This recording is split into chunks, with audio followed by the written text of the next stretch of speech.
Yeah hi bro. Fans ఎప్పటి నుంచో eagerly wait చేస్తున్నారు ఓజీ గురించి. ఏ సినిమా ఈవెంట్ కు పోయినా గానీ, ఎక్కడికి పోయినా గానీ, పవన్ కళ్యాణ్ గారు ఎక్కడ లైక్ ఇవి ఉంటాయి కదా రాజకీయ మీటింగ్లు, అలాంటి వాటికి పోయినా కానీ ఓజీ ఓజీ అని అరుస్తున్నారు. అంటే ఎంత ఈగర్ గా వెయిట్ చేస్తున్నారు, ఎంత పిచ్చిగా ఫ్యాన్స్ ఫిక్స్ అయిపోయారు ఓజీ గురించి. ఎందుకంటే మెయిన్ రీజన్ చెప్పనా, ఓజీ చాన్నాళ్ళ తర్వాత వస్తుంది, చాన్నాళ్ళ షూటింగ్ జరిగింది, చాన్నాళ్ళ తర్వాత వస్తుంది. అందులో కూడా ఫ్యాన్ బాయ్ ఆ cinema director Pawan Kalyan fan boy. నేను ఉన్నాను పవన్ కళ్యాణ్ గారి ఫ్యాన్. పవన్ కళ్యాణ్ గారిని చిన్నప్పటి నుంచి చూసి, అరే ఇలాంటి సినిమా పడితే బాగుండు అన్నకి, ఇలాంటి క్యారెక్టర్ పడితే బాగుండు, ఇలాంటి బీజేఎం పడితే బాగుండు, ఇలాంటి హీరోయిన్ పక్కన చేస్తే బాగుంటుంది, ఇలాంటి ఫైట్ సీన్స్ అట్లా కొంచెం థాట్స్ ఉంటాయి కదా. అలాంటిది ఫ్యాన్ బాయ్ పోయి చేస్తే ప్రతి ఒక్క ఫ్యాన్ ఎలా ఆలోచిస్తాడో తను అలా ఇచ్చి సినిమా తీశాడు. కాబట్టి ప్రతి ఒక్కరికి చాలా అంటే చాలా హోప్స్ ఉన్నాయి. అందులో కూడా చాలా రోజుల తర్వాత రాబోతుంది. ఆయన ఒక రా అండ్ టఫ్ లుక్ లో, రఫ్ లుక్ లో ఉన్నాడు అసలు. ఆయనకి జపనీస్ స్లాంగ్ పాటలు, అది తమ్ముడులో కూడా చూసారు కదా ఆ పాట, ఫైటింగ్ పాట లైక్ జిమ్నాస్టిక్ లైక్, అది చాలా సూపర్ హిట్ అయింది. అలాంటి ఇక్కడ ఫైటింగ్ సీన్స్, ఆ వెపన్, జపనీస్ వెపన్ అన్ని పెట్టారు. ఖచ్చితంగా సూపర్ డూపర్ హిట్ అవుతుంది, బ్లాక్ బస్టర్ అవుతుంది. ఖచ్చితంగా అందులో మిస్ కాకుండా చూడండి. రేపైతే ఓజీ ట్రైలర్ రిలీజ్ కాబోతుంది. ఎంతో మంది ఎప్పటి నుంచో ఈగర్ గా వెయిట్ చేస్తున్నారు కదా, చాలా మందికి తెలియకపోవచ్చు. రేపు ఖచ్చితంగా 12 నుంచి వెయిట్ చేయండి. ఖచ్చితంగా 12 పైన తర్వాత రిలీజ్ చేయొచ్చు. వెయిట్ చేయండి. సినిమాతోనే కాదు ట్రైలర్ తో కూడా రికార్డ్ బ్రేక్ చేద్దాం. All the best for OG cinema. OG September 25 release అవుతుంది కదా, మరి ఆదివారం ట్రైలర్ లాంచ్ ఉంది, ఎలా ఉండబోతుందంటో చించేస్తుంది భయ్య. ఎందుకంటే చాలా మంది ఎక్స్పెక్ట్ చాలా ఓజీ మీద ఉంది, ఆర్ఆర్ అవైలబుల్ కొంచెం డౌన్ అయిందని చెప్పేసి ఓజీ మీద చాలా ఫోకస్ పెట్టారు. బట్ ఓజీ మాకు చించేస్తుంది పక్క. అంటే సినిమాకి అఫీషియల్ ప్రమోషన్స్ ఎక్కడా లేవు. అంటే మూవీ టీం తరపు నుంచి పవన్ కళ్యాణ్ గారు, హీరో హీరోయిన్, మ్యూజిక్ డైరెక్టర్ కానీ, డైరెక్టర్ గారు కానీ వీళ్ళ ప్రమోషన్ లేవు. కానీ చిన్న సినిమాలకు సంబంధించిన ప్రతి ఒక్కరు కూడా మా సినిమాని కాపాడండి, తర్వాత నెక్స్ట్ వచ్చేది ఓజీ అనేటట్టు ప్రతి ఒక్కరు కూడా ఎలివేషన్ చెప్తున్నారు. ఏం జరుగుతుందంటారు ఈ ఓజీ ప్రమోషన్స్లో? అవునవును, ఇప్పుడు మన మంచి మనోజన్న కూడా ఇలాగే చెప్పింది అనమాట. జస్ట్ ఓజీ వచ్చేస్తుంది, మనందరూ వెళ్ళి అక్కడే కూర్చోమని చెప్పారు. అంటే ప్రమోషన్ అవసరం లేదు, ఎందుకంటే సూపర్ స్టార్ ఆయన. జస్ట్ ఆయన ఫ్యాన్స్, ఆయన ఫాలోయింగ్స్ అనమాట. ప్రమోషన్ అవసరం లేదు, ఏం అవసరం లేదు. అంటే ఇక్కడ ఆల్రెడీ నెగిటివ్ ట్రోలింగ్స్ అనేది స్టార్ట్ అయిపోయింది.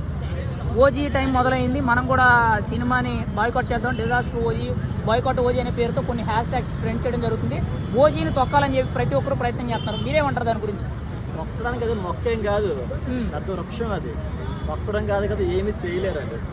ఏదో అలా చేతకాలంలో ఉంటారు కదా పాలిటికల్స్, వాళ్ళు సంథింగ్ వాళ్ళు అలా వెళ్తారు తప్పించి ఇందులో ఏమీ లేదు, వాళ్ళ తొక్కింది లేదు, ఏమీ లేదు అట్లా. అయితే రీసెంట్గా ఏపీ ప్రభుత్వం తరపు నుంచి ప్రీమియర్ షోలకు సంబంధించి, బెనిఫిట్ షోలకు సంబంధించి ఫస్ట్ టికెట్ అనేది 1000 రూపాయలు ప్రైస్ అనేది ఫిక్స్ చేయడం జరిగింది. దానికి సంబంధించి జీవో కూడా పాస్ చేయడం జరిగింది. ఇప్పుడు దాని మీద విపరీతంగా ట్రోల్ జరుగుతుంది. ప్రజల దగ్గర నుంచి డిప్యూటీ సీఎం పవన్ కళ్యాణ్ దోచేసుకున్నాడని చెప్పి మాట్లాడుతున్నారు. మీరేం చెప్తారు దానికి? ఆయన చాలా మందికి పెట్టుబడి తెప్పించి ఎవరో దోచుకున్న వ్యక్తిత్వం ఏం కాదు. మనం ఇప్పుడు పేపర్లో చూస్తుంటాం, యూట్యూబ్ ఛానల్లో కూడా చూస్తూ ఉంటాం. మొబైల్ ఇలా ఆన్ చేస్తే యూట్యూబ్ ఫస్ట్ ఆయనదే వస్తుందన్నమాట. వాళ్ళకి మంచి చేస్తారు, వీళ్ళకి మంచి చేస్తారు, వాళ్ళకి బిజ్జి కట్టారు, వీళ్ళకి చెప్పులు ఇచ్చారు, వాళ్ళకి ఏమో చదివిచ్చారని చెప్పేసి రైతులు సాయం తప్పించి అవి బ్యాడ్గా ఎవరు పెట్టలేదు. బట్ వాళ్ళు ఏదో ట్రోలింగ్ చేసుకుంటారు, అంటే ఏదో చేతకాలంలో వాళ్ళు ఏమీ చేయలేకపోయారు. బట్ ఈయన మీదకి ఇలాగా చేసిన వాళ్ళకి చదవడం అన్నమాట. అంటే ఓజీకి 1000 రూపాయలు టికెట్ అడ్డం అనేది రీజనబుల్లా కాదా? మీ అభిప్రాయం ఏంటి? ఓజీకి 1000 రూపాయలు అంటే ఇప్పుడు పుష్పకి ఏమొచ్చి ఎంత పెట్టారన్నమాట, అలాంటిది ఏమొచ్చి ఇప్పుడు ఓజీ పెట్టి తప్పేంటి? తప్పేట్లేదు కదా. పుష్పకి పెట్టడం వల్ల ఎంత డబ్బులు వచ్చేసాయి వాళ్ళకి. ఇప్పుడు ఓజీ పెట్టి తప్పేది ఉంది, అది కూడా ఆయన సంపాదించిన డబ్బు ఆయన కోసమే, ఇంకా అది ప్రజల కోసమే కదా. ఇందులో ఏముంది, తప్పేం లేదు, కరెక్టే. అంటే చాలా మంది కూడా, కొంతమంది వ్యతిరేకించే వాళ్ళు ఏం మాట్లాడుతున్నారంటే, మరి గతంలో చాలా నిత్యావసర ధరల సరుకులు పెరిగిపోయినాయి, మరి అప్పుడు ఎందుకు మాట్లాడలేదని చెప్పి రాజకీయ కోణంలో మాట్లాడుతున్నారు. ఏది వాస్తవం అంటారు? వాళ్ళు ఏంటంటే, వాళ్ళు చేసినప్పుడు, వాళ్ళ ప్రభుత్వం ఉన్నప్పుడు వాళ్ళు ఏవో పెంచుకున్నారన్నమాట, ఏవో చేశారన్నమాట. తర్వాత ఏమొచ్చి ప్రభుత్వం రాగలే ఏదో తొక్కాలని చెప్పేసి ఇలా మూవీ గురించి ఇలాగా రివ్యూ పెట్టడం, ఇలాగా కొత్తగా ప్రచారం చేయడం కూడా చేస్తున్నారు. అంతే, ఇంకేం కాదు. వాళ్ళు ఏంటంటే వాళ్ళు అప్పట్లో బాగా చేయలేదు, ఇప్పుడు బాగా చేసిన వాళ్ళు ఏదో చెడగొడదని చెప్పేసి ఇవన్నీ చేస్తున్నారు. మరి ఓజీ మీద పాజిటివ్స్ ఎన్ని ఉన్నాయో, నెగిటివ్స్ కూడా అన్నీ ఉన్నాయి.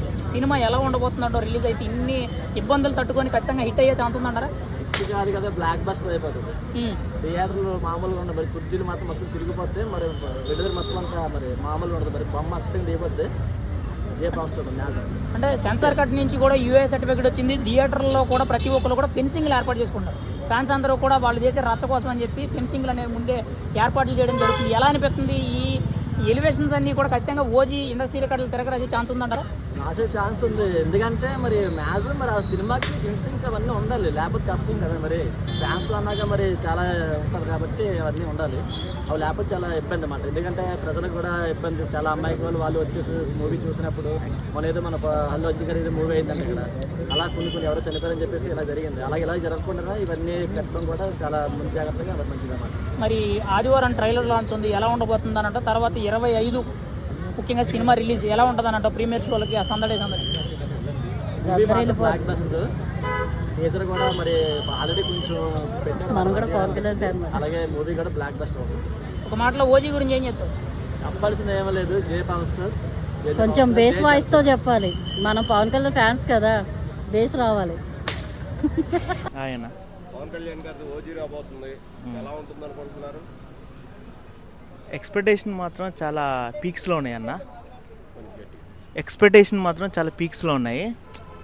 పవన్ కళ్యాణ్ ఆఫ్టర్ గబ్బర్ సింగ్ తర్వాత ఆ రేంజ్లో వచ్చే సినిమా ఇది. అంటే ఇప్పుడు మనం ఒకప్పుడు చూసాం, మనం అత్తారింటి దరి తర్వాత గబ్బర్ సింగ్ ఎంత హిట్ అయిందో అంతే ఎక్స్పెక్టేషన్ ఉందో ఓజీకి అంత ఎక్స్పెక్టేషన్ ఉంది.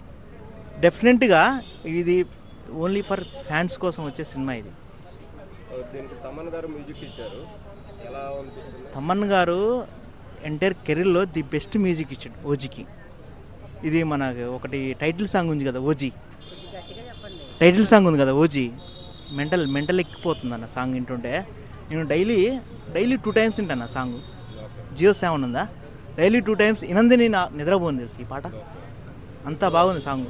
అంటే బీజిఎం హైలైట్ అవుతుంది సినిమాకి. బీజిఎం ఇమ్రాన్ హష్మీ కూడా దానికి కరెక్ట్ ఆపోజిట్ పర్సన్ ఎవరైతే మనకి విలన్ కావాలో అంత కరెక్ట్గా పెట్టాడు సుజీత్ గారు సినిమాకి. ఎలా ఉండబోతుంది అనుకుంటున్నా? కలెక్షన్ గురించి పక్కన పెట్టానా, సినిమా కొంచెం యావరేజ్ టాక్ వచ్చినా all time block buster hit అవుతుంది సినిమాకి. ఇంకొంచెం హిట్ టాక్ వస్తే ఇంకా పాన్ ఇండియా లెవెల్లో సినిమా హిట్ అవుతుంది. తర్వాత పవన్ కళ్యాణ్ గారు బెనిఫిట్ షోకి సంబంధించి మిడ్ నైట్ షోకి 1000 రూపాయలు టికెట్ చేశారు. దాని మీద కొంచెం అది అంటే ఎంటైర్ షోలు కాకపోతే ఓన్లీ బెనిఫిట్ షో కాబట్టి ఓన్లీ ఫ్యాన్స్ కోసం వేసారు. అది వాళ్ళు చూసుకోవచ్చు. వాళ్ళు ఎవరైతే ఎఫర్టబుల్ పర్సన్స్ ఉన్నారో వాళ్ళు పెట్టుకొని చూసుకోగల స్తోమత ఉన్న వాళ్ళు చూసుకుంటారు. అది ఒక్క షో మాత్రం అది మనం